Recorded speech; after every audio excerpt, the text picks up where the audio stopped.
Hello and welcome to another edition of Roundball Ramble. I'm your host, Corbin Ford. You can follow me on Twitter at CorbinNBA. This is a Sports Ethos presentation, so check out Sports Ethos on Twitter at Sports Ethos Online, sportsethos.com. Ladies and gentlemen, I have a good show for you today. Lauren Gunn was my guest. You can follow her on Twitter at the Lauren Gunn, LaurenGunn.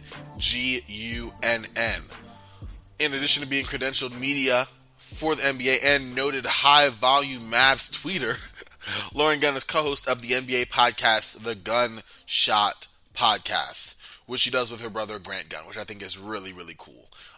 Lauren just gave tremendous insight on the Dallas Mavericks from top to bottom. We talked about her thoughts on this unit as a whole, kind of went into their positions of need, notably point guard and whatever position that Luka and Christian Wood aren't playing. I'm just kidding. Those positions are adequately well, although we did ask, kind of for more time for both Christian Wood to play and make a positive impact on this team, as well as Jaden Hardy. We also ranked some rotation players outside of Luka and where they fit in on this team, graded Coach Kidd's performance, and gave Lauren a chance to give an update prediction of where the Mavs will land in the standings. So, really a tremendous conversation. Highly enjoyed it. Make sure, again, to follow Lauren on Twitter. There is a tremendous project that she might be unveiling pretty soon in the works that it'll behoove you to check out, because I don't even know what it is, but it sounds exciting. So definitely make sure to look at that. Aside from that, y'all, we'll be back tomorrow kind of talking some early season mulligans of mine, as well as the episodes I hate to do, which are the award season, because I just feel it's too early for that. But we're going to throw out some awards or some nominations, or who I think would win said award if the season were to end right now, which we know it won't, so it feels ridiculous, but I'm not going to get in the way of my own content. Hashtag gotta keep it going. So definitely make sure to stay tuned for that. Some draft coverage a little bit later in the week as well. But until next time, y'all, I am Frosty. Y'all stay frosty. Until you hear from me next time, sit back, relax, and enjoy my conversation with the Lauren Gunn. All right, y'all. All right, and welcoming on first-time guest. We've worked on the Chase's podcast. Now I'm forgetting his last name. Chase, don't hate me. Chase Thomas, good Thank sir. You.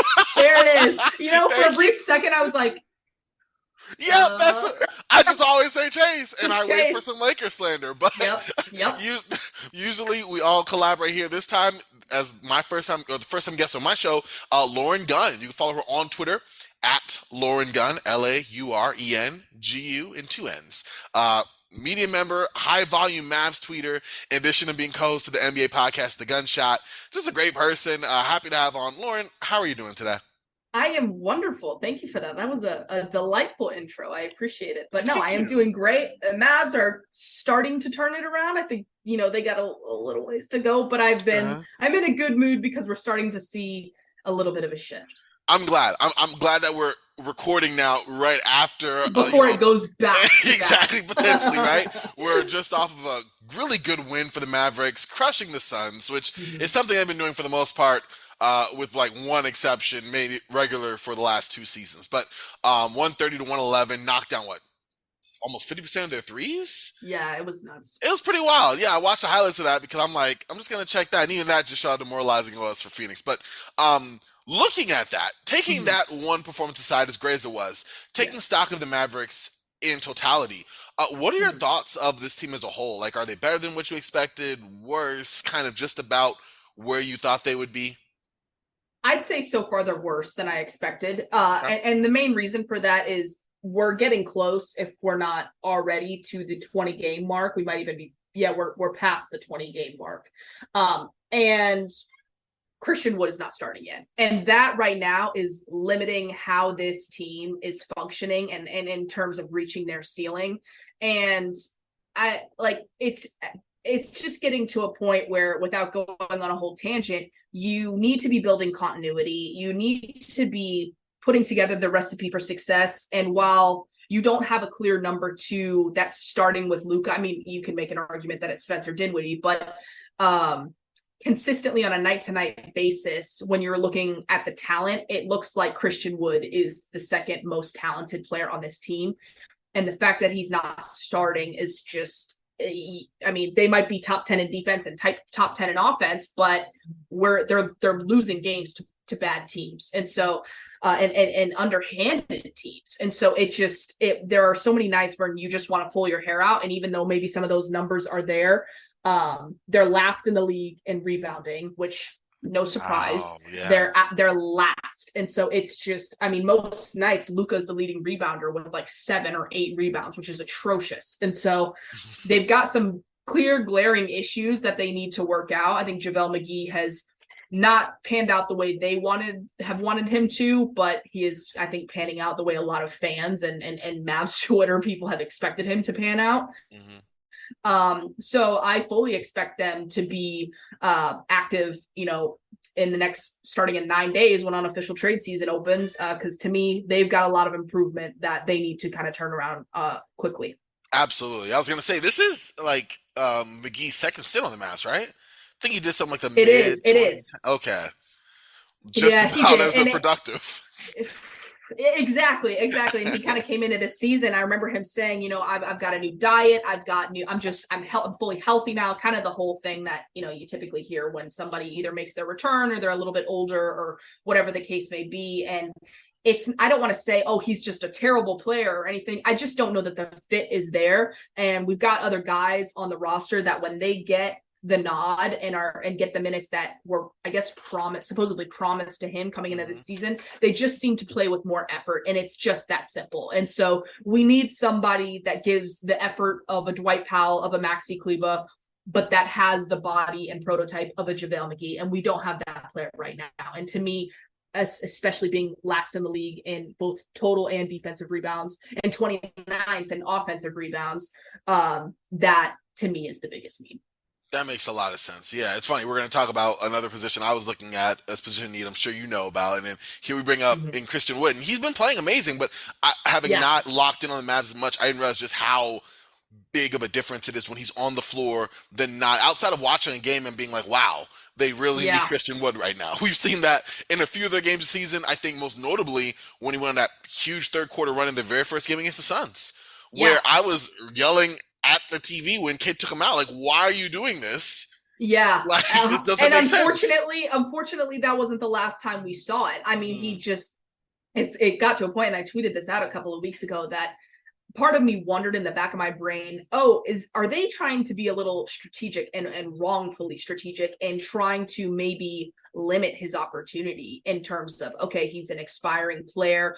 Our really only path forward is to extend him no matter what that dollar amount is, but it might help us if he's maybe not this clear second number two who's putting up crazy numbers because of the high volume.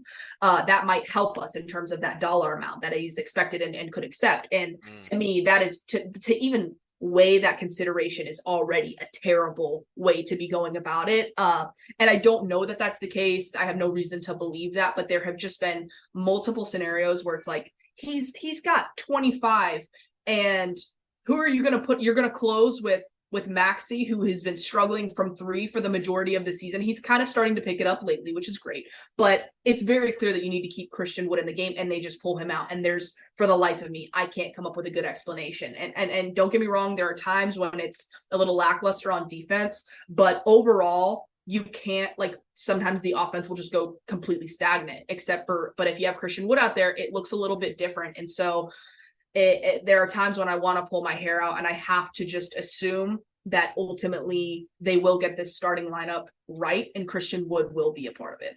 Got you. Yeah, I mean, everyone else can see on the outside, so hopefully front office, coaching staff. God. I'm hoping. Speaking of the front office, we got to talk about their newest addition. I mean, well, first I got to ask you this question, because we knew going into the season, a point guard was like a glaring weakness for this team. They lost Jalen Brunson and didn't actually bring in someone to replace him. They're like, we got ball handlers. I remember, I think it was, wasn't Nico Harrison? I think he was talking about, Ntilikina. Like, he kept People going forget down about guys. Frank. Yes, and it was like basically was just bringing up people who could dribble the ball, and that's kind of different than being a point guard. It And I is. think we saw that. Yeah, like we've seen that play out pretty devastating fashion here. Mhm. And that was right before signing Kemba Walker. This past week? Yes. So I Yes. guess my question was twofold. One, and I know you've been on Twitter kind of talking about this too, but Yeah. why did the Mavs front office take so long in like rectifying an issue that we all saw from the beginning?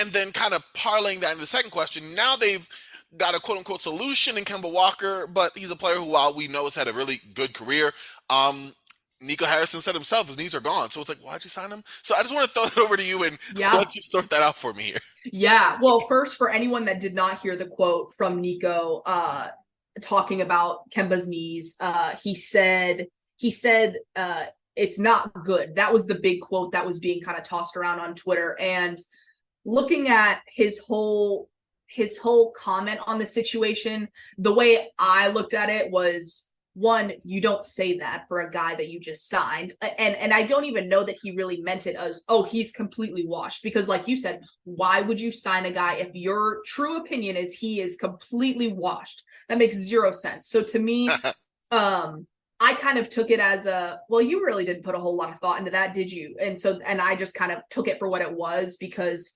Kemba seems really engaged. I have learned my lesson on trying to get my hopes up. So I'm going to expect nothing and be pleasantly surprised by anything. And so for Dallas, I had spoken, I think even to you, maybe a little bit, of how going into this season, I did expect them to go and find a tertiary ball handler, someone that they could trust to run the offense, not necessarily an exciting signing. Like I think even Sharif Cooper, we were kind of talking about at one point, or at least I was talking about, okay, yeah, maybe take that flyer. You're really not in a position to go out and get anyone you want, but this could be a situation that could high risk, high reward kind of thing. And for the Mavericks, that's kind of the situation that you find themselves in. But for the Mavs, that's just not how they operate. They do, and I had said, my guess is that they're going to go for a DJ Augustine, a Kemba Walker, a older, more veteran player that maybe he's not going to be available for all 82 games or whenever you sign him. But when he is available, you are going to trust him to move the ball and get things moving and find Tim Hardaway Jr. off the bench or get Josh Green on a backdoor cut or whatever the case may be. So the Kemba Walker signing, I was pleased to see it, because like I think anyone would think, you're not going to go out and sign someone if you never expect him to play a game. But I just don't know what to expect. And to kind of quickly touch on your first question of why did it take so long? Mm-hmm. Part of me, as much as I hate to say it, I do think that there's a little bit of pride involved. And I think that they're aware that the roster around Luka is not where it needs to be. But I think after my read is that after the Porzingis situation, they're very, especially with Nico, very particular with how they want to go about what moves they want to make. And they don't want to find themselves backed into a corner paying someone long-term that's difficult to get out of, because for so long they haven't had draft assets available, and they are so close to having all of their draft picks available to go out and try and make this final move for Luka. So unfortunately, until I think next season when their picks like reset and they're available to trade all of them, I think it's only reasonable to expect these kind of lateral, no clear home run moves, and just hope that the fit works. And you go find, like an example is Campaign in Phoenix. I mean, he had played with the Texas Legends, kind of got his footing back, got signed by Phoenix, and then got extended on a multi-year deal for, I think it was 3 for $30. So yeah. So I think that's the kind of situation Dallas is hoping to kind of hit on right now. And then at the trade deadline, maybe find a way to either bring in, even if it's just second round picks or another kind of veteran wing player to just try and add to this depth. That makes sense. That makes a lot of sense. And yeah, that's an excellent theory as far as probably being proud, because everyone looking in, we all thought, okay, you lose Jalen Brunson, what is the next step? And for them to be like, we don't have a step, like not in that way, but just like, we got this all under control. We're just going to sit pat and, hashtag internal development. It's like from where? Exactly. And unfortunately, I mean, I'm a big Jaden Hardy believer, and I think that they truly lucked out on that. But again, they're not exactly handling that situation as best as I think that they could. But that's kind of a wait and see. I think ultimately he will play his way into a consistent role eventually. I don't know if it will be this season. I'd love for it to be, but I just don't know that it will. Mm-hmm. But kind of rewinding and looking back at the summer, like Colin Sexton is a great example. Yeah. There was lots of chatter of, oh, the Mavs are sniffing around on Colin Sexton. It just seemed on paper like a perfect fit. Mm-hmm. Unfortunately, Dallas, and this is kind of a harsh reality of the situation that they find themselves in, is Cleveland's not taking Tim Hardaway Jr. They're not taking They don't need to. They don't need to. And so they're good. Your books and the contracts that you have and the draft situation, I mean, you can only make so many moves. Maybe the money works, but for the other team, there's a whole other party involved. And if for them, why would they want to go out and bring in a guy who's got 3 years, 50 plus remaining on his contract? It just doesn't make a whole lot of sense. So I think with Josh Green playing the way he is, him being up for a contract extension, Christian Wood being on an expiring deal, I'm sure that they would like to re-sign him. And then you've got Spencer Dinwiddie and Reggie Bullock, who are nearly in the final years of their deal beyond this season. I think they're going to find themselves in a position to really try and be strategic with how they sign players and structure their books moving forward. That makes a lot of sense. Yeah, I'm totally with you on that. It's something to just be mindful of, maybe learning from the mistakes of this past offseason. Absolutely. In line for next one. Kind of looking at the rest of his roster. I mean, we touched on Jaden Hardy. I'm glad you brought him up. As a Laker fan, I remember waiting, hoping he slipped to us, and then being stunned that we took Max Christie. All due respect to Max Christie, who's also not doing a whole lot for us, but Jaden Hardy is a steal, and I really hope he gets more run for sure. Me too. Yeah, definitely. But I'm looking at the rest of this roster. I guess we know Luka's this team's MVP. Honestly, I mean, he's right there, top 2 for me in terms of actual MVP. Right. But I want to kind of get you to rank these other players in terms of their performance. You already mentioned one in Christian Wood, but I also want to throw out Dorian Finney-Smith, Spencer Dinwiddie. You already mentioned Josh Green and Tim Hardaway Jr. These other ancillary pieces that, come in, have had their moments, every one of them, for wins for this Mavericks team. But just in general, kind of how do you rank them for this season by their performance? Yeah, I mean, so there's a little bit of recency bias with Tim Hardaway Jr., so I'm going to try to take that out of it. But I think overall, in terms of consistency and impact on both ends of the floor, I think it's got to go number 2, Christian Wood, just because it has to be Christian Wood. Number 3, I do think it is Josh Green, because while on some nights he doesn't pop off offensively, if you really look at everything he does on a night-to-night basis, the game changes when he's in there, and that's just a fact. Yeah. And so for me, number 3, it's Josh Green. Number 4, Spencer Dinwiddie. I think there are nights when he's not on and it's not pretty, but when he is, the offense really does move, and they look like a good team. And we saw it. I think Phoenix was a good example. At Golden State, even that game was also a good example of that. Mm-hmm. And then number four, I guess this is how bad it is, people, if you're listening to this. I gotta say, or I think we're at 5. Maybe we're at 5 now. Yeah, we're at 5. Mm-hmm. I'm gonna go Dorian Finney-Smith because he hasn't been shooting very well lately. Overall, he's consistent, he's solid. So you can rely on him night in and night out. And then I guess last, I gotta go Tim Hardaway Jr. because up until probably this last week, it was not good. It was not good. And so I'm glad that they've started him, because on one end, I think he maximized. Another thing I've been tweeting about is I think he maximizes off of the spacing with Luka, as opposed to being in that second unit and feeling like he's back in New York where he's got to start creating the shots. I think this is a much better situation for him. And I also think for the dollar amount that he's making, this is probably going to be the best move for both him and the Mavericks, if that is a path that they choose to pursue down the line. Absolutely. I kind of like the way I rank these pretty similar. I guess I flip-flopped because just my lack of watching as much Mavericks as recently. Tim Hardaway, because I definitely fell for that recency bias. But well, it's easy to fall for it because it's like, oh, this could have been happening the whole time. Yep, he's been on fire. 34% from 3. Let's get it. Oh my God, exactly. So I don't blame you at all. But I like to think that, and this is kind of what I'm talking about with them getting the lineup shaken out, because personally, I do think that there's a world in which Josh Green should be starting. I also think that Tim Hardaway has earned his starting spot. And so where does that leave Spencer Dinwiddie? Where does that leave, Reggie Bullock? They have things that they just need to work out. And I don't know that all those guys end up starting, because you can't start them all. Yeah. But I absolutely think Christian Wood needs to be in there. And I kind of am leaning towards, well, Josh Green is having success in a bench role, but Tim Hardaway Jr. wasn't. So right now, you need to be having guys firing on all cylinders. Mm-hmm. So I do think right now, prioritizing Tim in that starting spot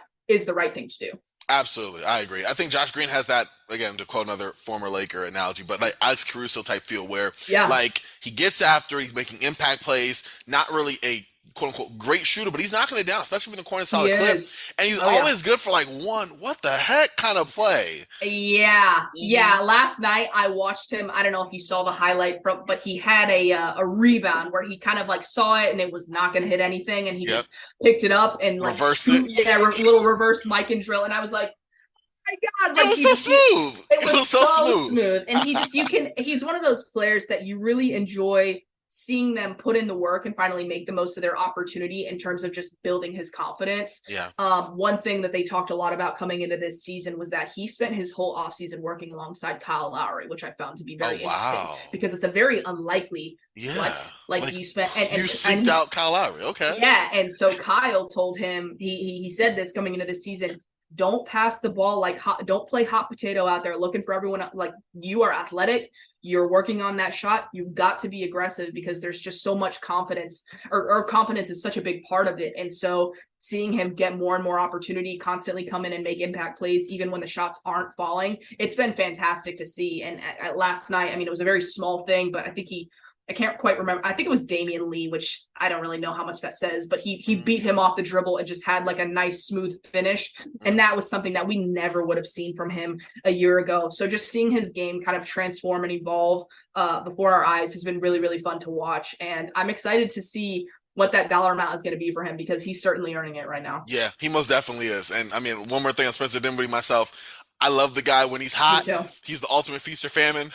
But unfortunately, you're right. You're right. Yep. But when he's on fire, it's a sight to see, man. You know, it is. You definitely love it. It is. And he really thrived last year in a bench role. And so while I think right now they do have to start him to kind of have that secondary ball handler, there have been times when they've had Josh Green in a sort of Bruce Brown role where he brings up the ball, gets it to Christian Wood, or gets a dribble handoff going with Tim Hardaway Jr. So I do wonder if they take a couple of games to maybe start Josh Green and bring Dinwiddie off the bench. I like that. Kemba doesn't work out. If they're still don't want to give Jaden Hardy minutes.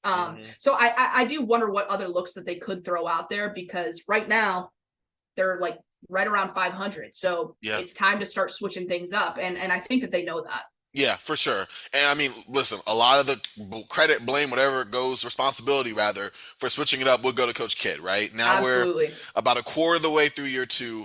I'm curious, you've watched every game, you're all over it. Yep. How would you grade Coach Kidd's performance now, having seen the good, the bad, and the ugly? Yeah, this year I gotta give it like a D+, C-. Oh, wow. It's been quite bad, because it's not only the record. You can look at the record and be like, ooh, you got an MVP candidate and you are sucking it up. Yes. It's not even that. It's when you're watching the games, you're like, what was that? What was that substitution? What is that matchup? Why is Tim Hardaway Jr. guarding Jaylen Brown? Let's maybe switch that up. What was that final play call when you had 7 seconds to get off a shot to send it to overtime? And what'd you settle for? A crazy step back triple team 3. What? Like, we couldn't get anything going. And so there are so many times where you're like, man, last year might have, I don't want to say it was a fluke, because when you have Luka, it's so hard to really pinpoint where, but there are clear moments where it's like, that was on you. That was on you. And even last night, I don't know that anyone that isn't on Mavs Twitter saw it, but Luka was asked about Jaden Hardy only getting, well, not the fact that he only got 3 minutes of I guess garbage time, but the fact that he put up 10 points in 3 minutes and looked just really confident and really solid. But he was asked, do you think Jaden Hardy has proven and earned that he should get consistent minutes on the Mavericks, like on their actual roster? And he said, I don't know, I just work here. Or he goes, you're not asking, I'm not the right guy to ask. I just work there. And it's like, no, we need this guy out here, because not that you're going to necessarily trust him to run your second unit, but the kid plays so hard. And in those 2 minutes, he was playing with Christian Wood, and they're very close friends. They've known each other for a long time. And the entire final 2 minutes, every single time Christian Wood got the ball, he was giving it to Jaden Hardy, setting him a screen, trying to get him going. And the kid has confidence. The kid has skill. So get him in the game, because right now on that second unit, you just don't have a whole lot of offensive creation.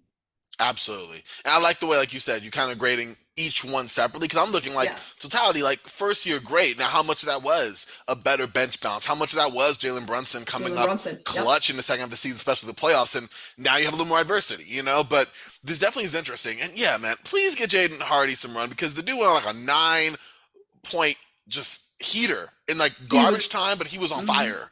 Yeah, the last two. Is it He's the been like last? this, yeah. Yeah, he even he got some garbage time against the Knicks, Hmm. and he comes right in, immediately looks for a shot, immediately gets going, and it's not the type of thing where he dribbles down and it's like, oh, you're a rookie with like a low basketball IQ. It's No, not that. no.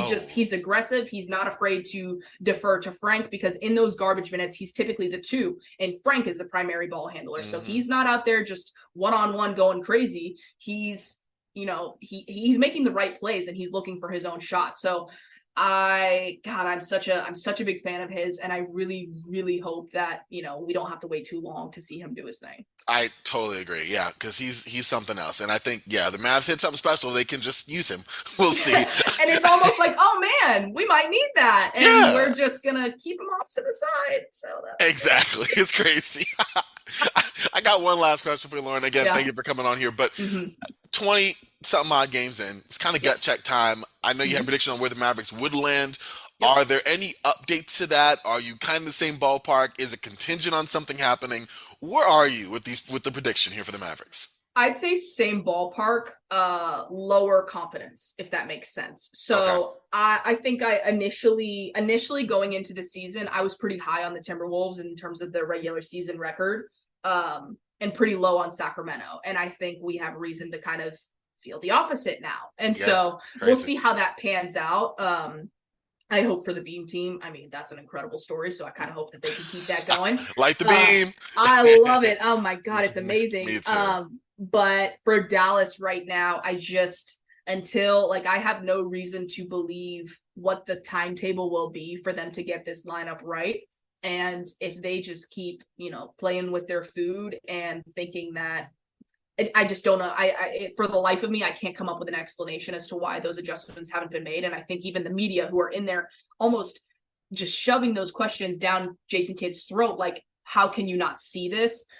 Because it just continues to get mishandled. I don't really know what the timeline is for it. But right, so I don't want to necessarily say, oh, it's contingent upon the lineup changing, a trade happening, because I don't know if those things are even going to happen. But right now, going into this year, I predicted that ceiling would be the fifth seed, maybe the fourth seed. But right now, I have them kind of between 6 and 8 because right now, this team, I just don't think they have it. Yeah, I feel bad. It very much feels that if Luka wins MVP, it's very much, and this is why I don't think the MVP should be like a certain bar because it Yes. really depends on a lot. But this would be very much like 2017 Russ to me Yeah. because the record doesn't look like it's going to be good enough to do it. But the numbers, the impact that he's having on this team from taking down the Warriors or taking down the Suns, if he's on fire, to looking like I don't want to say G League team is disrespectful, but just looking like a team that doesn't belong to be on the floor when Yeah. he's either not having a good game or is out. Like, I don't like the narrative being framed, and I've seen it already where it's like, well, Luka has MVP numbers, but the Mavericks are like 12 and 11. Like, I get Right. that, but you got to take some context too. It's not like it's Tiny Archibald back in 1974 where he's averaging, a monster double-double and they're like 12 games under 500. In Yeah. my mind, if he stays around 500, I mean, is he kind of in your mind around the MVP? Because the numbers he's putting up and the impact he's having to me, it's kind of crazy. Yeah, I mean it is crazy because the numbers that he puts up, I mean, it's unbelievable because it's not just the triple double. Like he's up there in steals, he's up like he does it all. It truly is unreal. It's actually at the point where I have him on my fantasy team where you pick each game, and if he has 30, 10, and 10, that's considered an off night for him. I won't be Wow. picking that game because I know he'll put up more. So Wow. I mean, it's crazy watching him. And so right now, my eyes are on Boston. If Boston can sustain this level of dominance, to me, there's really not even much of a conversation to be had. That's just my personal opinion right now. I like that. But the West is so competitive and it can stay so close. And Dallas, I mean, they're off to a rough start right now, but like that's been how it is year after year for them. Reggie Bullock's career 3-point stats December rolls around, New Year comes around, all of a sudden the man is 40% from three, and it's night and day. And so for Dallas, is that a trend that you can bank on? That doesn't really seem to make a whole lot of sense, but that is what history has shown us. So I'd like to think that we might be in for a few roster changes. I'm interested to see how Kemba helps the formula, how the Christian Wood adjustment and even the Tim Hardaway Jr. adjustment might change things. So by the end of the year, it is crazy because I think this team could look very different, just as they did last year with going from Porzingis to the small ball with Dinwiddie. So, I mean, that is very much in play. But as of right now, I don't have enough reason to bank on that happening. And so for them, I guess we'll have to see how it shakes out. But I am really intrigued because I do think that there are some options out there for them. Absolutely. Lauren, listen, I thank you for coming on. I'm glad we were able to get you on the show. We got to get the dream team together once we get Chase Thomas back on. I miss him. I do too. I don't miss the Laker hate, but we were playing really well up until, as they're recording, they're losing to the Cavs. But listen, aside from that, we got to make it happen. I might reach out. Yeah, you should, and I think you owe him some clap back because your guys are. Thank you. You said it. I said it. I'm watching it. I'm seeing it. I see the numbers, and I'm like, all right, Lord. So I might be Team Corbin on this one. I appreciate that. Yes, there we go, Chase. You're gonna be listening to this, so definitely. But Lauren, where can folks check you? I mean, aside from obviously you do a lot on Twitter, of course, just everything because you're just a great Mavs and just general NBA follow. I appreciate that. Well, yeah, you can follow me on Twitter at the Lauren Gunn with 2 N's. I always try and give my Mavs takes, talk Mavs, but I also try and take a step back and talk all the NBA teams, big, small markets, everything in between. I might have a project in the works that might be coming out soon to announce. So yeah, give me a follow and I'll keep you updated there. I'm going to stay tuned with bated breath along with the rest of us. Very excited about this, Lauren, for sure. Thank you again for coming on. Greatly appreciate it. Folks, listen, after that, it's hard to follow it up. We're not even going to try. Corbin NBA, if you're so inclined. Definitely, I'm there. If you're so inclined. I love that. I promise you I am on there, so check me out there. And aside from that, listen, Sports Ethos, just this podcast in general, on Twitter, at Sports Ethos, online, sportsethos.com. But until next time, y'all, this has been a blast. For Lauren, for myself, we are Frosty. Y'all stay frosty, and I will talk to y'all real soon. All right, y'all.